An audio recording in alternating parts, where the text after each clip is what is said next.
Des del Partit Popular fa dies que reclamen al president del govern espanyol, Pedro Sánchez, que convoqui eleccions davant dels escàndols de corrupció que l'esquitxen.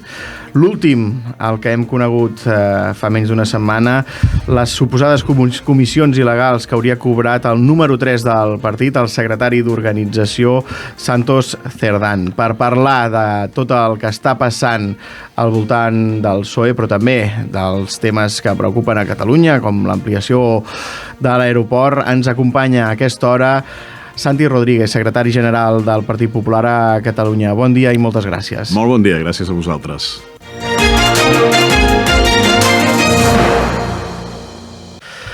Finalment, aquesta setmana Pedro Sánchez no anirà a Nova York en una cimera que tenia prevista i finalment haurà de donar explicacions al Congrés aquest dimecres a la sessió de control. Què és el que li reclamaran des del PP el dimecres? Bon dia. Bé, doncs el que li reclamarem és el mateix que li venim reclamant des de l'inici d'aquesta legislatura, perquè aquesta legislatura ja va començar molt malament i, per tant, ja fa 2 anys, no?, que estem en una situació, diguem-ne, anòmala pels pactes amb els que va arribar Pedro Sánchez per arribar a la Moncloa. Paral·lelament a l'acció política que el va dur a la Moncloa, anàvem sabent coses en relació a la corrupció, que precisament va ser allò que ell va esgrimir per la moció de censura que el va portar a la presidència del govern el 2018.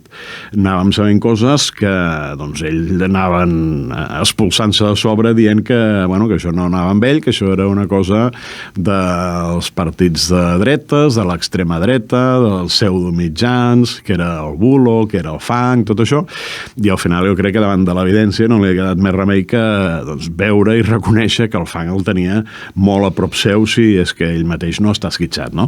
Per tant, el que li demanarem és el que hauria de fer, convocar eleccions immediatament.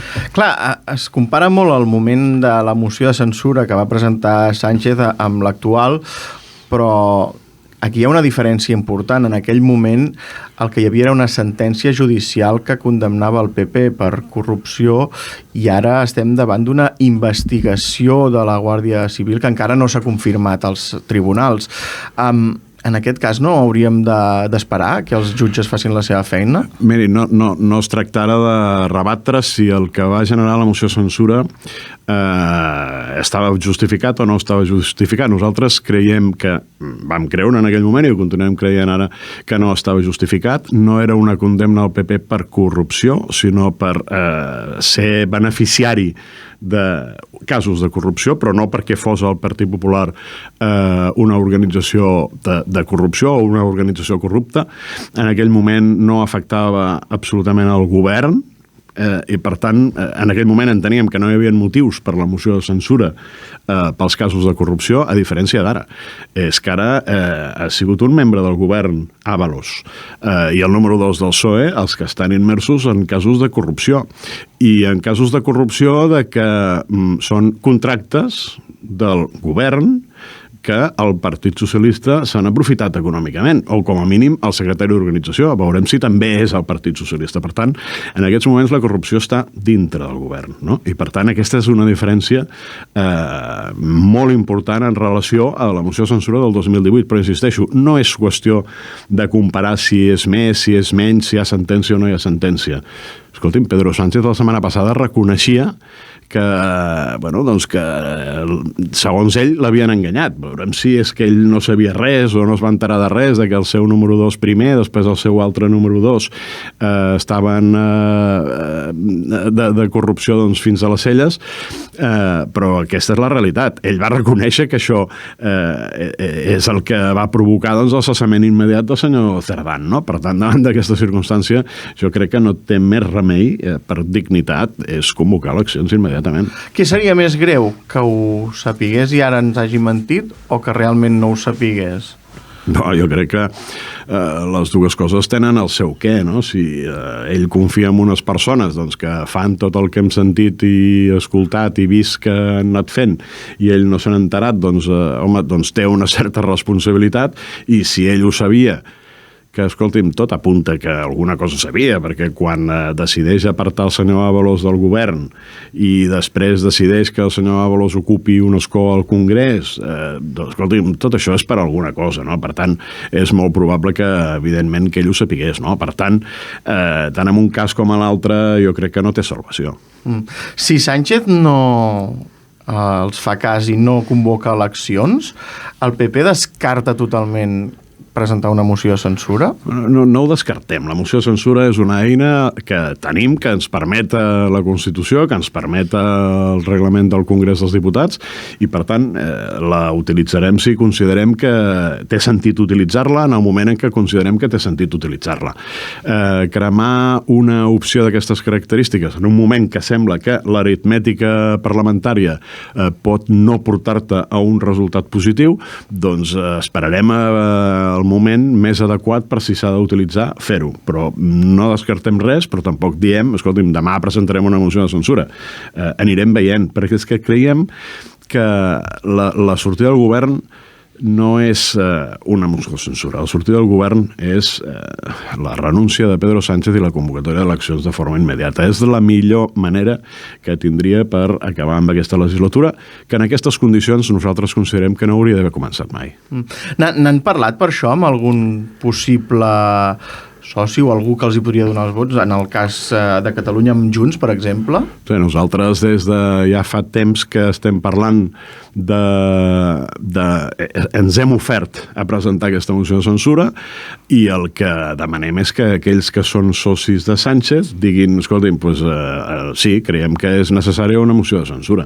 Els socis de Sánchez fins a aquest moment en cap cas han dit, escolti'm, sí, miri, podem valorar una moció de censura, no? No, per què? Doncs perquè amb la debilitat de Sánchez els socis treuen més rendiments que mai, no? I per tant tenen un cert interès en mantenir a Sánchez en el govern perquè saben que de la seva debilitat en poden extreure rèdits polítics. El problema és que corren el risc de que acabin convertint-se, doncs, d'alguna manera en els encobridors de la corrupció de Pedro Sánchez, no? Per tant, la nostra oferta està al damunt de la taula, són ells els que els correspon decidir si volen acabar amb aquesta situació o no volen acabar amb aquesta situació. Clar, passa que tampoc se'ls ofereix res o si és una proposta massa atractiva. Sí, se'ls ofereix acabar amb aquesta legislatura, se'ls ofereix acabar amb aquesta situació i convocar eleccions i, per tant, tindre noves oportunitats tots plegats. Clar, però vull dir, en una nova legislatura amb un govern del PP que depengui de Vox, s'eliminarà el català del Congrés, per exemple? És que, mirin, nosaltres el que volem no és governar amb ningú. Nosaltres el que volem és governar en solitari i, per tant, amb unes noves eleccions esperem a treure un resultat que ens permeti governar en solitari. A partir d'aquí... Però per les enquestes no auguren això. Escolti'm, ja em sembla molt bé, les enquestes també, les últimes eleccions generals, deien que els resultats serien uns altres i al final van ser els que van ser. Per tant, si les enquestes diguessin la veritat absoluta, doncs segurament ja no hauríem de fer eleccions, ens fiaríem de les enquestes, però afortunadament la veu la tenen el conjunt de ciutadans, no només aquells que són encastats. Per tant, aquesta és una opció legítima nostra, que és la de dir, escolti'm, nosaltres volem governar i ho volem fer en solitari. A partir d'aquí, doncs, veurem quin és el resultat que ens donen els ciutadans, no?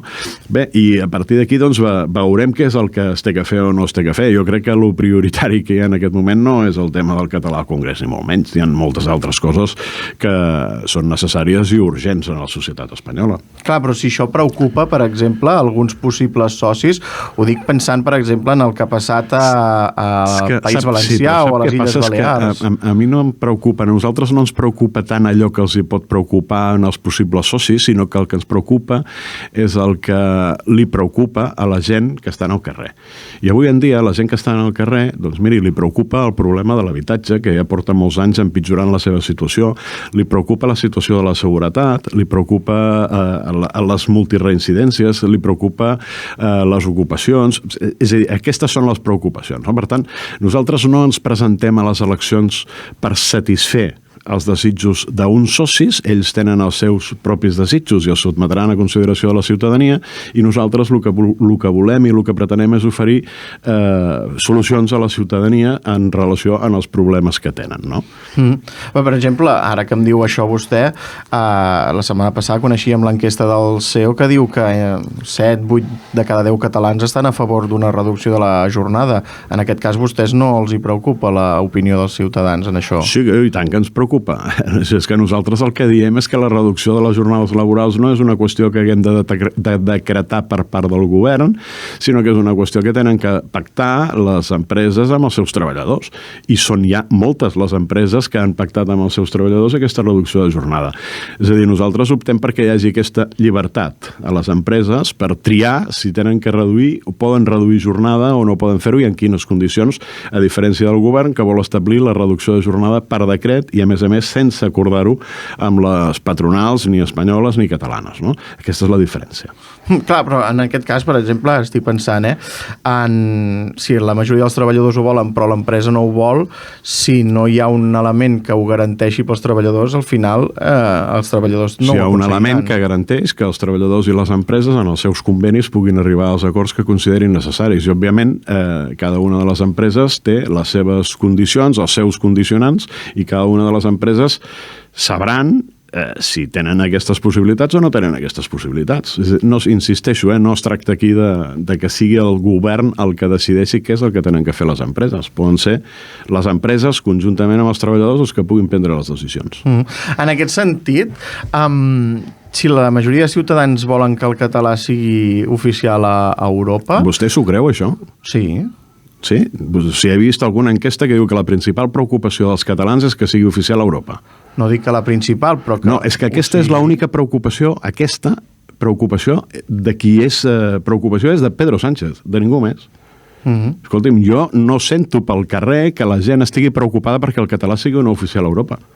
Li dic en sèrio, Aquesta és la preocupació de Pedro Sánchez. Perquè d'això depèn que tingui el suport d'una determinada força política o no. Però aquesta no és una preocupació que estigui al carrer.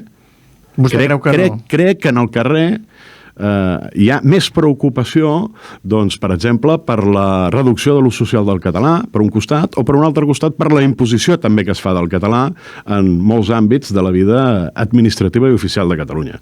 Bastant més que si el català és oficial o no a Europa. Aquesta és una preocupació artificial que s'ha posat damunt de la taula perquè li interessa Pedro Sánchez. No és una mica contradictori que hi hagi una preocupació per la reducció de l'ús social i a la vegada per una imposició? No, és clar.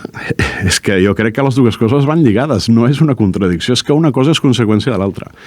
Miri, portem 40 anys de polítiques lingüístiques a Catalunya, en la que la política lingüística s'ha basat en la imposició, amb l'exclusió del castellà, amb la imposició de multes en aquells comerços que no rotulin en català. És a dir, s'ha fet una política d'aquestes característiques forçant l'ús del català. I la conseqüència després de 40 anys és que l'ús social del català s'ha reduït. Escolti'm, doncs potser és que les polítiques que s'han fet no han sigut les adequades perquè s'utilitzi correctament el català, no? Doncs potser val la pena que provem altres coses per millorar l'ús social del català. Per això li dic que les polítiques impositives moltes vegades el que fan és l'efecte contrari d'allò que es pretén.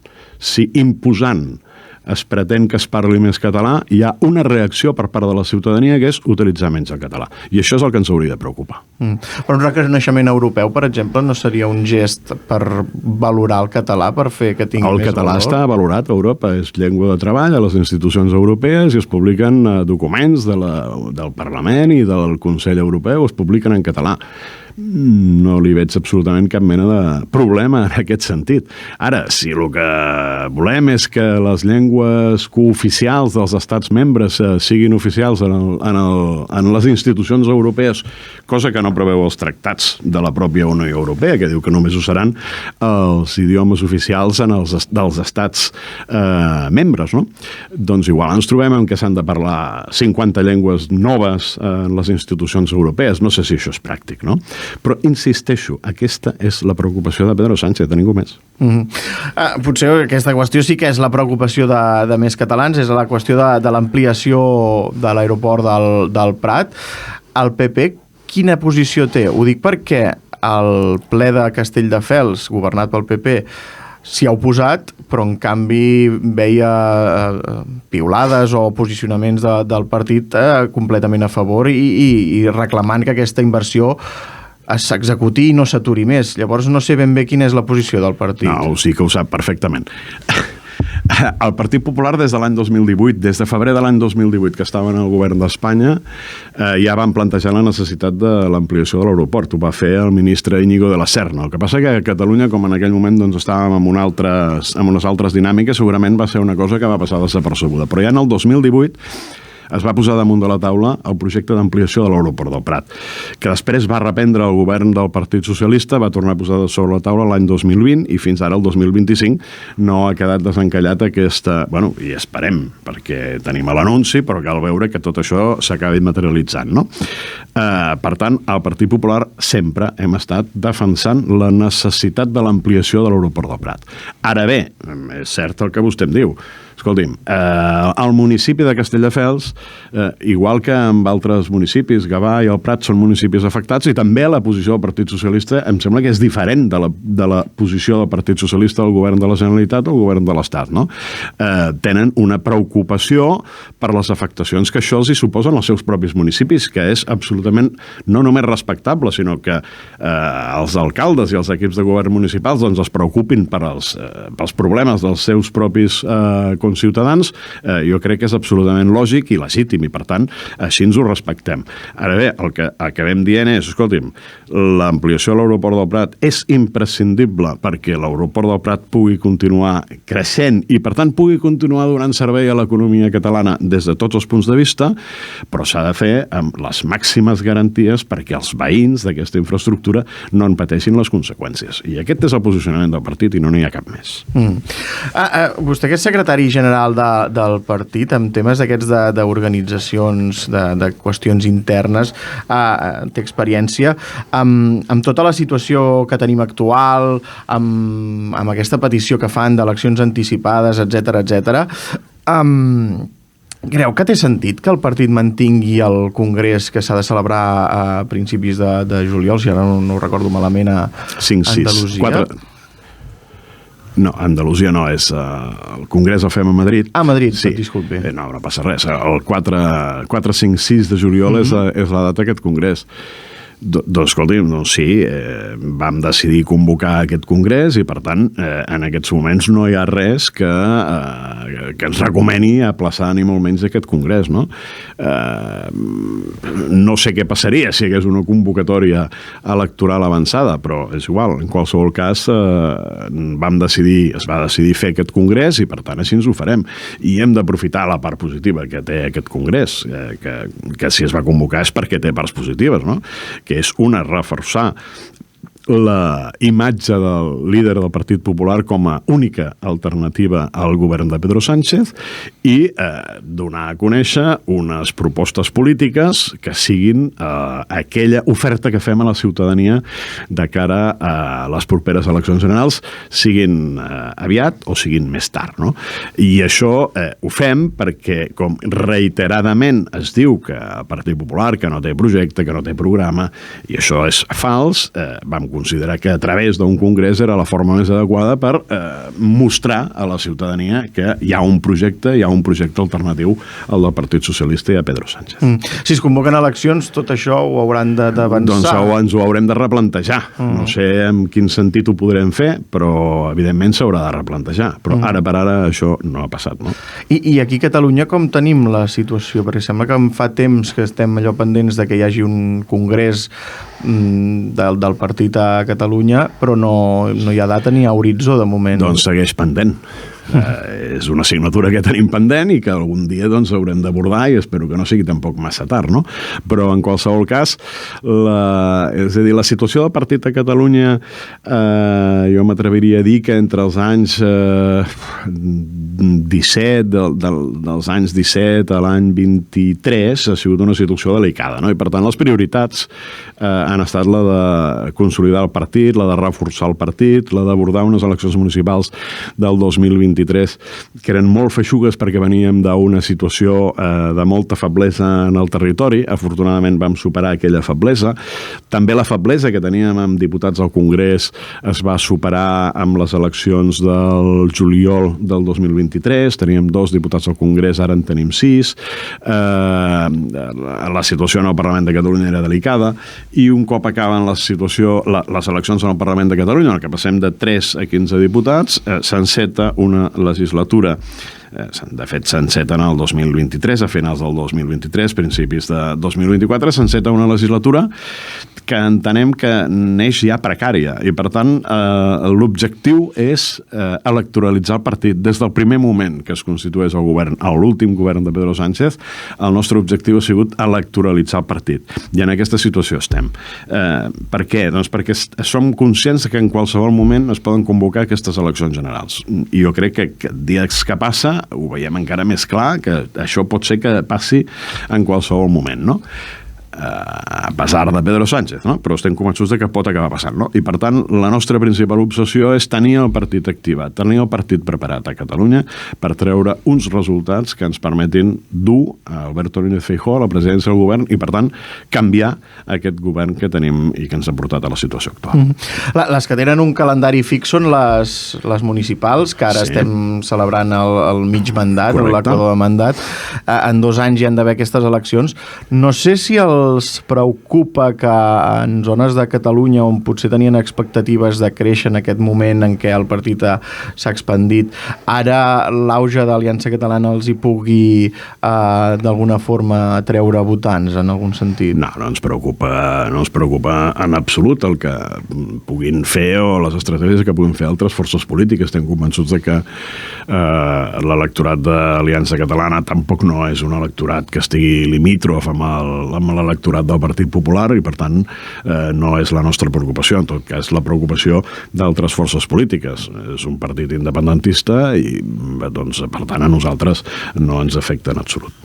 Si en algun cas, per exemple, estic pensant en matèria de seguretat, es poguessin entendre, podríem veure en algun lloc allò una entesa, una votació conjunta entre Aliança i el PP? Jo crec que votacions conjuntes amb Aliança Catalana hi han sigut ja en el Parlament de Catalunya, però amb el PP, i jo crec que Aliança Catalana ha coincidit també amb altres forces polítiques en votacions en el Parlament, no? Perquè quan hi ha temes que són coincidents i que poden tenir una mateixa visió per part de diferents forces polítiques, doncs ho veiem contínuament en els parlaments, en el Congrés i fins i tot en els ajuntaments, doncs que hi ha vots coincidents. Això no significa res més que en temes puntuals hi poden haver coincidències.